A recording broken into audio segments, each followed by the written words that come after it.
You can lead a horse to water, but you can't make him drink the intelligence. In the wake of the riot, insurrection, coup, terrorist attack, bunch of yahoos, call it what you will, on January the 6th in the Capitol in Washington, D.C., been a lot of accusations that have been thrown out about what happened and why it happened, or maybe more importantly, why it was allowed to happen, why it wasn't prevented. Some of these accusations have looked at why the police presence was not more robust, pointing out that for earlier demonstrations such as Black Lives Matter, there seemed to be a whole cohort, a whole series of phalanxes of police officers and heavily armed people with scary-looking weapons and scary-looking faces that prevented any kind of violence from breaking out. And yet, when the violence actually did break out by a bunch of right-wing nut jobs and wankers and Trump supporters, that the police was simply not there. A lot of criticism over the fact the Capitol Police allowed the protesters to gain entrance to the Senate and create mayhem and vandalism as they went there.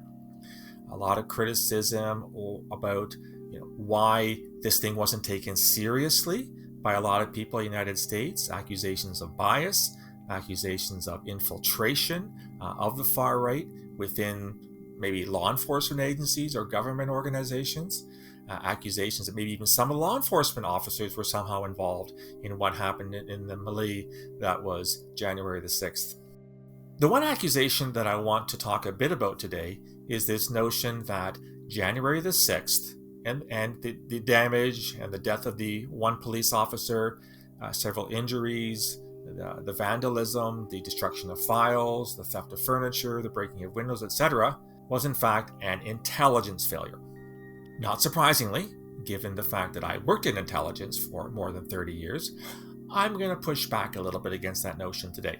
Surprise, surprise, this is a bit of a sensitive issue for me because I did devote my life to intelligence. It means a lot to me.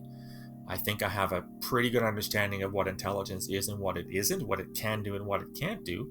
And I don't think that what can be described on January the 6th was in fact an intelligence failure. What it was a failure to act on the intelligence.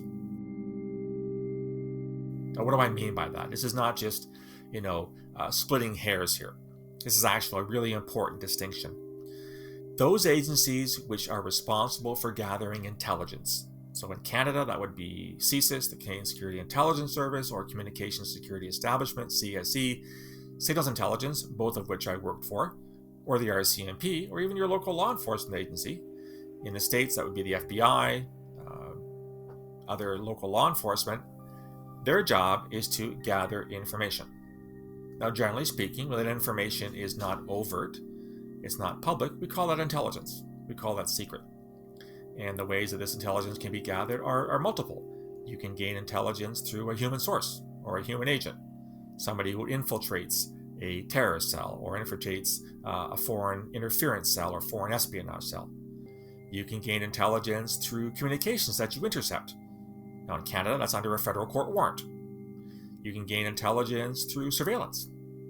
You can gain intelligence through imagery, be it satellite imagery or just a guy sitting in a car with a camera with a telephoto lens taking pictures of bad guys doing bad things or planning to do bad things. Once that intelligence, that's called raw intelligence. That's just simply the gathering of the information. At that point, it has to be looked at. It has to be analyzed. It has to be determined just how accurate the information is because, surprise, surprise, people lie sometimes when you ask them questions. And most importantly, it has to be corroborated.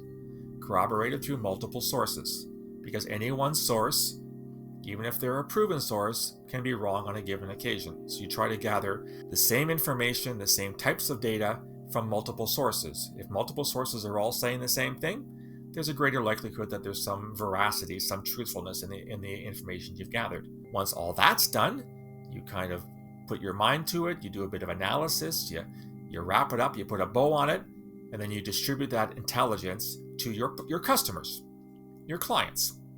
And in my time in Canada, that would be government departments, that might be law enforcement agencies, it might be foreign partners with whom we had intelligence sharing agreements, etc., etc., etc.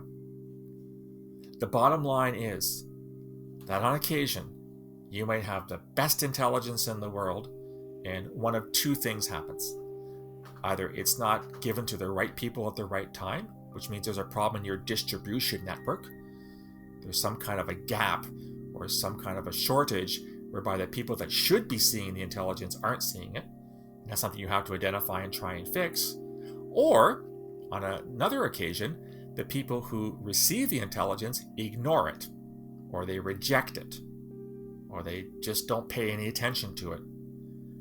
From everything that I've seen over the past week or so, and it was a week ago today, or rather yesterday, that the morons invaded the Capitol, there was ample intelligence that was produced, that was collected, corroborated, shared, and distributed, and it wasn't acted upon. So whatever we call what happened on January the 6th, it was not an intelligence failure. It was a failure to act on the intelligence. Why was it not acted on? Well, that's for the realm of speculation. It could very well be it didn't get to the right people at the right time in enough time to do something about it. It could very well be that people didn't take it seriously. Certainly from my time in Canada over 3 decades, I saw lots of government departments that couldn't give a rat's ass what the intelligence agency said. They had their own agendas and their own sources of information, and they didn't even want to hear from us.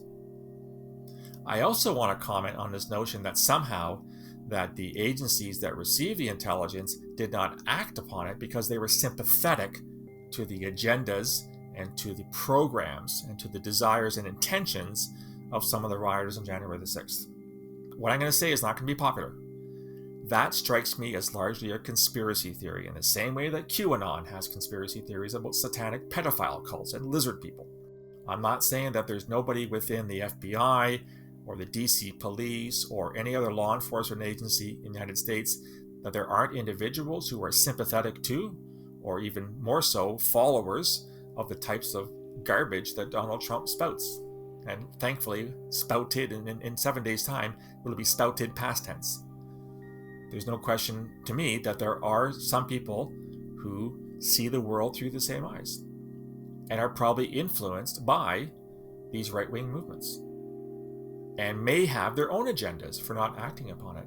But to say that the entirety of the FBI is somehow in cahoots with QAnon and the Proud Boys and the Boogaloo Boys and fill in the blank boys that wanted to overturn the Biden election, that believed it was stolen, that wanted to cause mayhem, that wanted to kidnap members of Congress, say that the entire FBI is like that, I would put that in the same rubbish bin as I would the predictions of the infamous Q, whose predictions, by the way, are 100% wrong so far, which makes you wonder why people are still following him. We can believe that certain individuals are biased, racist, anti-Semitic, Islamophobic, etc., and that some of these individuals may in fact wear the uniform of a law enforcement agency or work for the FBI. In fact, I'd be surprised if nobody within those organizations shared these views. There's no reason for me to believe that these agencies don't have their own bad apples. I think they do. But to somehow contend that the FBI as an organization turned a blind eye to the intelligence it was getting because it somehow secretly wanted it to happen, well, you must believe that the moon is made of green cheese and that the Maple Leafs are going to win the Stanley Cup this year, because those are both mythical elements. The FBI and its counterparts are not inherently part of the problem. They have their issues, they have their shortcomings, but they're doing the best job they can. I noticed just today they issued a warning for potential violence on Inauguration Day, when I think there is a high potential for violence. But the bottom line for me in all this story is that this was not a failure of intelligence, it was a failure to act upon it. And I'm getting a little tired of seeing people who never worked in intelligence coming out categorically saying this was a failure. For those of you who couldn't spell intelligence, let alone know what it means, do you also criticize doctors when they lose patients? Are you now calling for surgical failures when people die on the operating table? When the weatherman gets it wrong, are these meteorological failures because the weatherman got it wrong? Do us a favor, walk a mile or a kilometer in Canada in our shoes before you start talking about failure. Anyhow, that's my view on what happened on January the 6th. I just wish I could stop hearing the words intelligence failure. Going to end off this quick hits with my usual feature, the pearls of wisdom from the Hardy Boys Guide to Life. And this comes from The Secret of the Old Mill. It's often easier to sleuth under cover of night. So if you're involved in a counterterrorism investigation or a counterintelligence investigation, do yourself a favor and do your sleuthing at night. It's far easier. That's what I think on these things. Love to hear what you think. You can reach me on email borealisrisk@gmail.com or on Twitter @BorealisSaves. You also find me on LinkedIn and on Facebook. If you like this content, I heartily recommend you subscribe. Go to my website, borealisthreatandrisk.com, hit the subscribe button. You'll find all the podcasts and blogs, and they'll give me your email address, and it'll be sent to you on a daily basis, free of charge. There are advantages to being a subscriber. You'll get unique material that non-subscribers do not get. Love to hear your feedback on this podcast. Do you think this was an intelligence failure? What is your understanding of what intelligence failure means? Love to hear your feedback on this as well as other podcasts, ideas for future podcasts. I'll talk to you again soon. Until then, stay safe.